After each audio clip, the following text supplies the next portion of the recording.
Welcome to the Happy Humanoid's Perspective, where your beliefs are challenged, thoughts provoked, and where you may find your happy place whether you like it or not. And here are your hosts, Edith and Miles. Woohoo! Woohoo! Welcome everyone to our show. My name is Miles Keever, and I am Access Consciousness Certified Facilitator. And I'm joined here with my lovely companion, Edith Paul, also Hello, everyone. Access Consciousness Facilitator. Hello, and welcome to our show. We are at our 46th podcast tonight. 46. Yes, cool. How does it get any better than that? Awesome. Mm-hmm. Okay. Yeah, Awesome. very well. Cool. Yeah, so the topic for tonight, having an open relationship with food. Yeah. What does that, what do you think of when you think about that, having an open relationship with For food? me, I want to look at it as a relationship, and like we tend to kind of separate ourselves from food or become maybe dependent on it. Or like one question I was thinking about was, what have you decided eating is for you? What have you decided food means to you? And everything that is, will you destroy and uncreate all that times a godzillion, please? Yes, right and wrong, good and bad, puck and pot, online shorts, full and beyond. I really like what you said. We are in relationship with food. Mm-hmm. And we have been and we will be in a long-term relationship with food. That's right. So is it time for you to look at it? Is it time for you to become aware of whatever is present? Is there something you would like to change in your way of eating? Is there something you would like to change in the way you feed yourself, you feed your body? Mm-hmm. Yes, this is something you cannot put aside and say, no, I will take care of that later. We have to eat. Right. We have a relationship with food. And yes, you can continue to do it from an unconscious way, or you can do it consciously. Mm-hmm. You can become aware. Because why do it consciously? Because this is through consciousness that we can change anything. Yeah. And have you tried to control your relationship with food, which means have you tried to control the food that you're eating, that you eat? And what happened? What was created? We either lose control at a certain level. So what if the control is not the way to change your relationship with the food? What if it doesn't have to be a struggle anymore? So this is tonight we are going to talk about this. We're going to explore certain branches about that. We're going to ask questions about that and maybe get some more awarenesses for you to play with and to open up to other possibilities for you. So what would it take? So what have you made so vital, real, and valuable about the food and the power of your sensation that prevent you from changing anything? Mm-hmm. And everything that doesn't, and everything that is, will you create and destroy it all times a godzillion? Right, wrong, good and bad, pot and pock, all night shorts, boys and beyonds. One thing that's kind of interesting for me to think about food, it's like it's such a general, sort of global, huge, glumped topic. You know, it's got everything. We say food, and it's got everything included, whether it's, you know, nutrition, nourishment, dessert, tradition, social. There's so much around food, like the growing food, the proper way to grow food, the proper way to eat food. Just as an aside, I had an awareness today that I've been eating food regularly, and my skill to eat food has not really changed. It's like I've been doing something I was watching the part of the Olympics, and I was thinking, those guys must practice so much. And then here I am eating every day, practicing eating, and my skill level's kind of plateaued. It hasn't really gotten really better. I would think that at my age, I would just be like a master eater of food. It's probably the same as it was when I was 15. So that's an example, I think, of conscious eating versus unconscious eating. So yeah, so back to my sort of globular topic is like we have this idea that we lump everything together about food. It's like this huge topic, and it's overwhelming, and it's like we maybe have a tendency to like not look at it in the moment and then choose from like just in that moment if your body wants something or not. You know, it's instead of thinking of it as a big problem that we need to solve or uh, have a big issue with food, or that's like a big it's a big thing for me. Yeah, maybe it isn't all the day. You know, maybe it's just for and we make it big. So everywhere that we've generated this global bubble of energetic um, energetic intensity that we've named food, will you please destroy and uncreate all of that times Godzillion, please? Right and wrong, good and bad, puck and puddle, nine shorts, boys and beyonds. And of course, when we talk about relationship with food, we talk about, you know, the addiction or the obsession to some kind of food like sugar, Yeah. chips, chocolate, ice cream, whatever, name it. And we have a tendency to believe that we cannot supersede them, that they have the control over us. Mm-hmm. What if it was this sensation that you have inside of you, you know, this addiction, this obsession? What if it was energetic? What if, and the good news about when it's energetic, hey, you can change this. Mm-hmm. We can change this. And the first thing is about asking questions. What would it take to change this? And everything that doesn't allow you to know, be, perceive, and receive whatever is required here to change it, will you now create and destroy it all times a godzillion. Yes. Right and wrong, good and bad, pot and puck, all in shorts, boys and beyonds. Yeah. Gary talks about the 5 elements for intimacy. I think it's honor, trust, allowance, gratitude, and vulnerability. And if we think about food in those terms, I like to think of it energetically. Like there is like an energy that we're addressing. It's like almost like there's a almost personifying food as this that we have this interaction with. And one thing is honor is like honoring ourself. You know, it's like, do we honor ourself in the face of food? Do we honor not so much about like having gratitude? That's one thing about having gratitude for food or having gratitude for ourselves, but honoring ourselves and knowing maybe what it is that we desire and following that, and not beating ourselves up for the truth, like what's true for me, what's true with what I desire with food. What is it that I just allowing yourself to be in that space of, okay, this is true for me for right now. I really like donuts, or I really like chips, or whatever. And moving in that space of having that open sort of relationship. Well, this is what works for me. What would it take? May have a conversation with food. What would it take, body, or what would it take, food, to allow me to have this thing that I desire right now, whether my body wants it or not? You know, what would it take? You know, what's required for me to honor what's true for me? Whether it's like it kind of goes against honoring our body or listening to our body. And if you have some desire that you're not willing to let go of, that's true for you. There's something in there that serves you, instead of making yourself wrong that you like to eat donuts, you like to drink beer, whatever that thing is. Honor that, and that's true for you in the moment. And what would it take for your body to allow that, or what would it take for you to choose something else?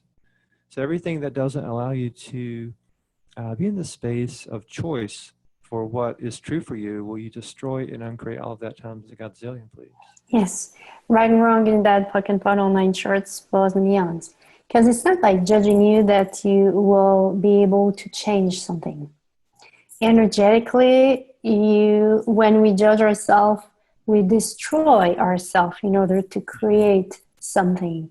Is it what you desire in your life? Or is it about to have that kind of open relationship with yourself and with the food? And what if it's about going beyond whatever this reality says? And there are so many judgments and so many conclusions about the food. What is healthy? What is not healthy? What if it's about, opening up to other possibilities that never existed in your universe right now, and opening up to these possibility with openness? Yeah. Like one of the things, like we thought that I learned with Access about, sorry. That's an affirmation. Sorry. One of the things is when Gary talked about, he had this addiction to chocolate and he could not stop eating chocolate when he began to eat it, and he realized something. He asked questions, and that's the magic of asking questions. And he realized that sometimes we have all these energetic, subtle subtle bodies. And sometimes these energetic bodies, subtle energetic bodies, don't receive the energy that is required for them to function. And when they don't receive this energy, they will create some kind of addiction. And they will, by creating this, they receive the subtle bodies receive the energy. So the good news is that by destroying and uncreate everything that doesn't allow your energetic subtle body to receive the energy, you will be in a space where the body won't, it's not the body, okay, I have a blank here. Is it the body that creates this? Or is it those are the energetic bodies, subtle bodies, energetic subtle bodies, that create this. And by destroying and create everything that doesn't allow these to receive the energy, the addiction left his body. So he could eat chocolate after, and he didn't have to eat it all. He could eat it and stop whenever he wanted to. So it's by asking questions like, what would it take for me to become aware of what is this addiction is, this energetic dynamic in me that desires to receive some kind of energy through the food. By asking that kind of question and getting the awareness and destroying or create whatever it comes, or following the energy of whatever is leading to this. What if it will be the way for you to overcome? It's to overcome or to have access to other possibilities than other choices. Addiction. Have other choices. So everywhere you concluded that you cannot change an addiction or an obsession, and everywhere you believe that it's by judging you that you will change an addiction and obsession, and the more you will judge you, the more you will be able to come out of it. Will you now uncreate and destroy it all times a godzillion? That's right, wrong, good and bad, pot and pocket, online shorts, boys and beyonds. It's almost like that we have these glasses that we see the world through, like the judgment glasses, or it can be like the glasses of food, like how much of our day or how much of your day is scheduled around food or around eating or around social events, or like thinking what we're going to do for dinner or what do you want to do for lunch. And it's become this sort of pattern of relationship. It's like this sort of sort of given, or like this, like it's just like it's common. It's a common knowledge that everyone is going to have lunch at a certain time. Basically, that's the thing. You know, lunchtime is at a certain time, and so on. Cultures change that to fit their heritage or their season or whatever that is, or their lifestyle. But there's this ongoing kind of given relationship that we sort of buy into and sort of view and make choices according to the lens of our food. Like food is such a big part of our living that we're making it such a big part. And maybe it doesn't have to be. Maybe it can be just we can take those glasses off and those filters off about what works for you in the relationship with food. How much of your time or your energy do you really want to dedicate to food? And does that give you what you desire? The amount of time that we invest in cooking or talking about food or going out to dinner, or the money that's required that we work to pay for the food. All these things are something that you can consider. And does that give you what you desire? Does that give you the sort of the payoff of all of the energy that you put into it? So everywhere that you're expecting it's similar to what you were saying, Edith. Everything you're expecting from the investment of time and energy to food, to the God of food, as the payoff that you're not receiving, will you destroy and uncreate all of that times Godzilla? Right, wrong, good and bad, puck and putt, all nine shorts, balls and beyonds. And do you use food as a filler? Mm-hmm. Do you use food to create a feeling of satisfaction?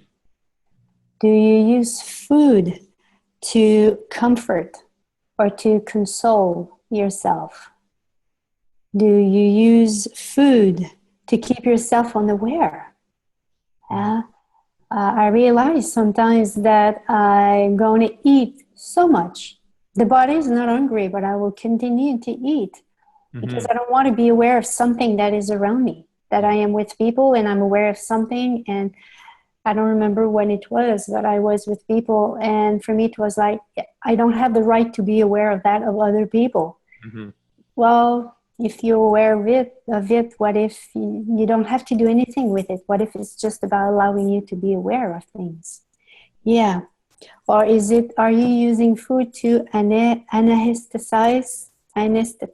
How do we say that in English? Yeah. Yeah, yourself. Yeah. And what is it that you are trying to anesthetize? Mm-hmm. What is it? Does that work? Does that work, or does it come back over and over again? Maybe it works, at the moment, on the moment. Is it time for you to move beyond this, to ask questions about that, and to move further with that? And what if it's just about asking questions and become aware? Because this is when we ask questions, we become aware that a change is possible. Because otherwise, what we do, we control. We try to control, we try to deny, we forget, we don't want to remind us that, we just put that aside. Yeah, what if is it time for you to change this? Because this relationship with food will be there until you die. Unless you become that kind of monk who can live from air. Airtarian, yeah. Well, that could be a possibility as well. Yeah, that's a possibility if it's light for you. What's true for you, right? Yeah, what's true for you. And would you like to create ease in your relationship with food? Yeah, and what if the first thing is about the judgment you have of you with food? And the judgment you have about the conclusion that exists in this reality about food? I know that since I listen to my body and what my body desire, I have never eaten as much chocolate and chips in my life. Mm-hmm. And again, tonight, my body wanted to have some chocolate ice cream. Like, wow, last night, after dinner, my body wanted to have these almond with black chocolate around. Wow. Of course, the body doesn't need to eat all the bag. Tell me more about that chocolate almond. Come There was big pieces of salt, and that on. was so good. The mix of chocolate and salt in the almond was Oh, yummy. Yummy. So yeah, and I was that kind of person I never allow myself to eat chocolate. Chips sometimes, but chocolate, forget about that. Because I had all these points of view that first it's sugar, mm-hmm. second it's like there's a lot of fat in chocolate and all that. And now I'm eating it, and I have never been as thin as I in my life as I think I don't remember being as thin as I am right now. Mm-hmm. It's like when we one of the things when we desire to change our relationship with food is to include the consciousness of our body, because this is our body that is eating, and this is so different Mm-hmm. than what exists in this reality, the conclusion that are in this reality, the judgment that are in this reality. Our body uses sugar. There are, I don't know how many books who told us to not eat sugar, Mm-hmm. but your brain needs sugar. And sometimes, even if you eat 40 fruit, you will never have enough of sugar of what your body requires. And if you're a big thinker, you need again more sugar than other people. So yeah, what if sugar is required in your life? Yeah.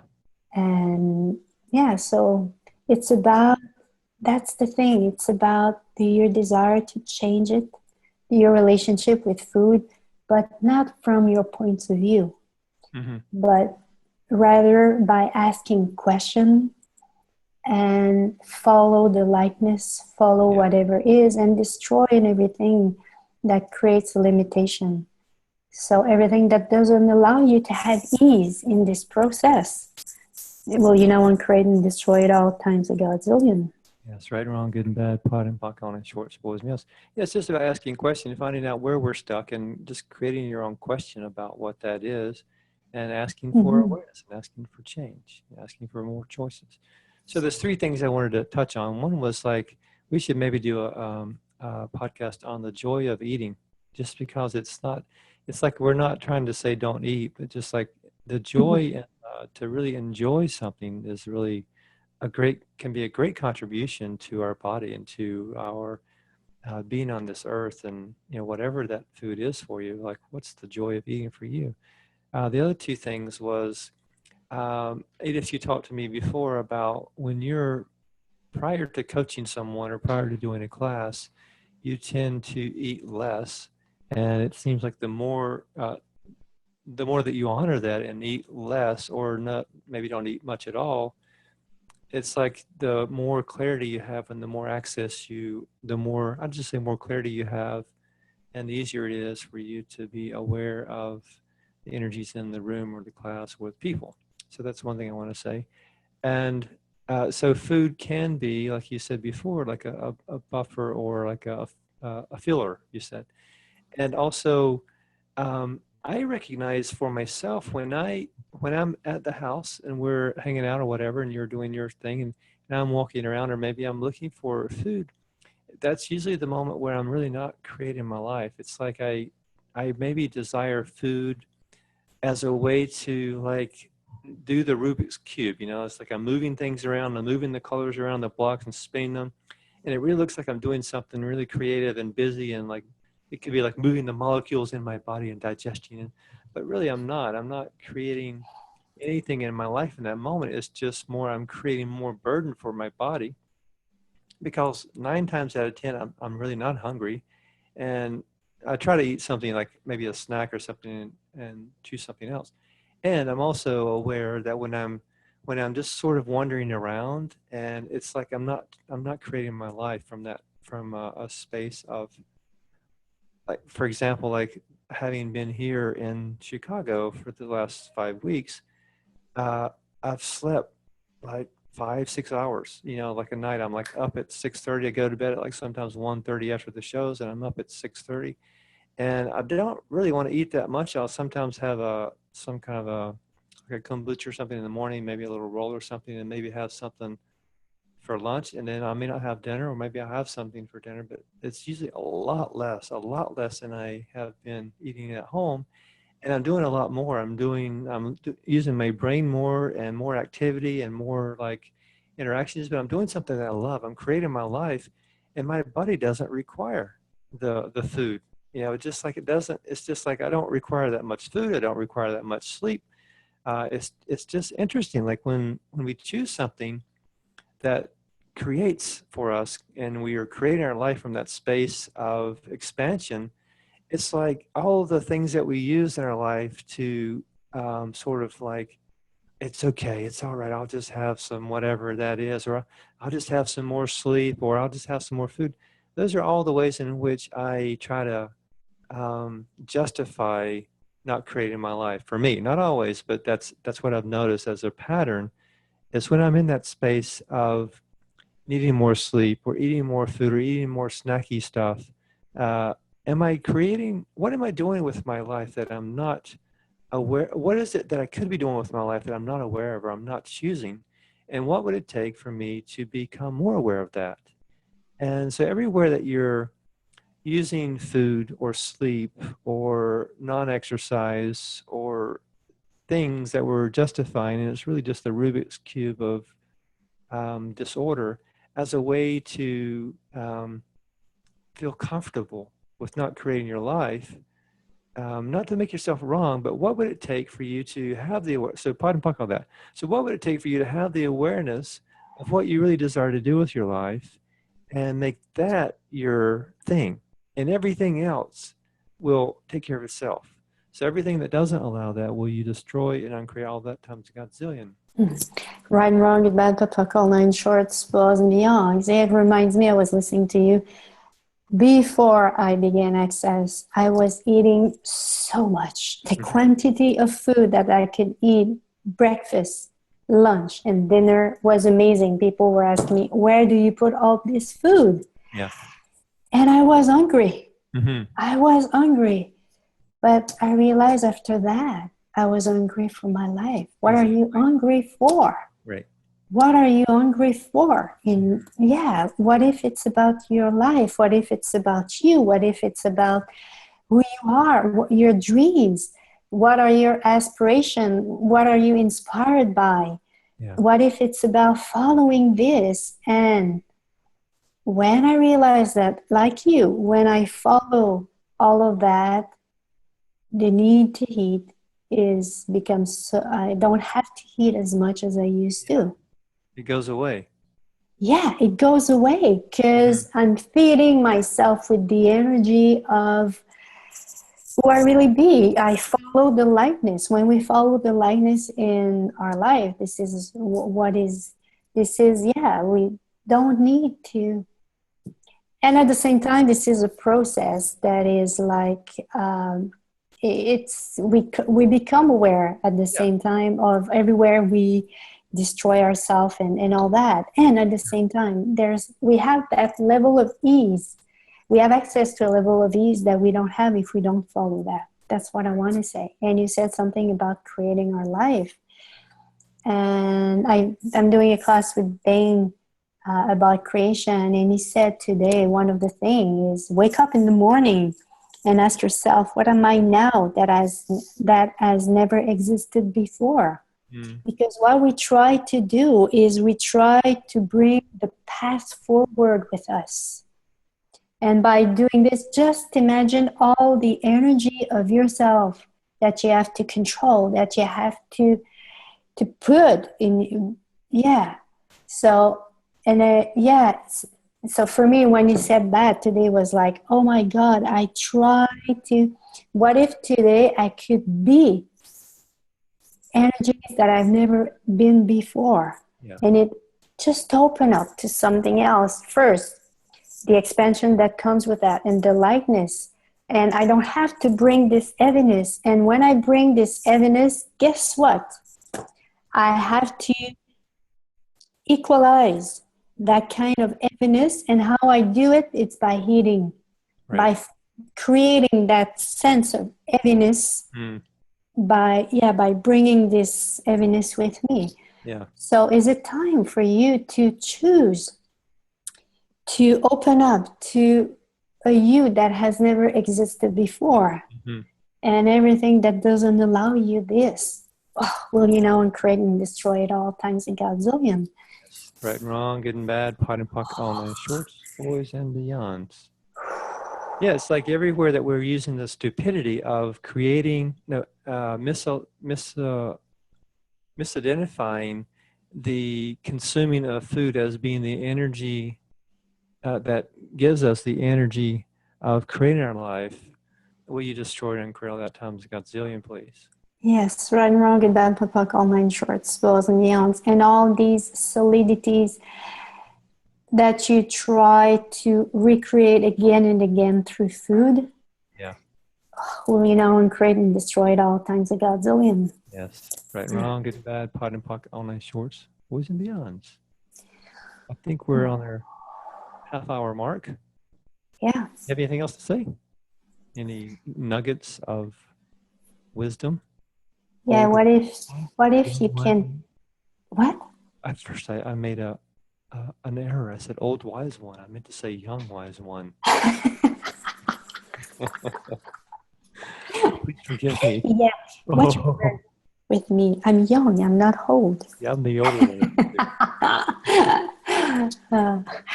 Yeah. Everywhere. Yeah. What if you can change anything and everything in your life? Yeah. And what if it's when you have the appropriate tools that you can do it? And we can change anything and everything through consciousness. And how do we do this? It's by asking questions and allowed to receive the awarenesses that will bring you where you want to go. Of course, it will never be the way that you expect it to be, but you will attain a level of ease that you desire, probably much more than what you expect. You will have this level of lightness, or a life that you could have never imagined if you allow yourself to ask questions and follow the awarenesses, as I said, and the likeness. And what if you can do this with your food and change your relationship with food as well? And everything that doesn't, and all the doubts that you have about your capacity to change this, will you now uncreate and destroy it all times a godzillion? Right and wrong, good and bad, pot and puck, all night shorts, boys and beyonds. I also want to say for myself and everyone that's listening, be easy with yourself, because there's a level of intensity that is created when we choose something different, especially when it's something that's going to create more consciousness in our life and in this world. So be easy with yourself, because that intensity is going to come up, and we'll have a tendency to go back to what's familiar. Just so create space for yourself, and speaking to myself as well, to choose something better. So thanks for joining us tonight, and see you next time. Thanks for listening, and please give us a honk of support by subscribing, commenting, and sharing the show with your friends. Or if you didn't like the show, please share it with your enemies. And that's the way it is. Thanks, guys. Thank you, everyone. Bye-bye.